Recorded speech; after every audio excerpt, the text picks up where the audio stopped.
Члены сборной Якутии первыми получили аккредитацию на Игры «Дети Азии». А тем временем на Сахалин продолжают прибывать команды из разных регионов и других стран-участниц. Сейчас полным ходом идут неофициальные тренировки. На одной из них побывала наша корреспондент Саргалана Захарова.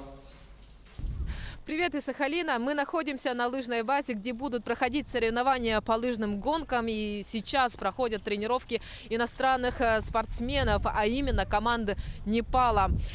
Интересно, что все спортсмены из Непала, лыжники, это 3 парня и 2 девушки, они впервые стоят на лыжах и впервые вообще в жизни видят снег. Но несмотря на это, они уже довольно сносно катаются по трассе.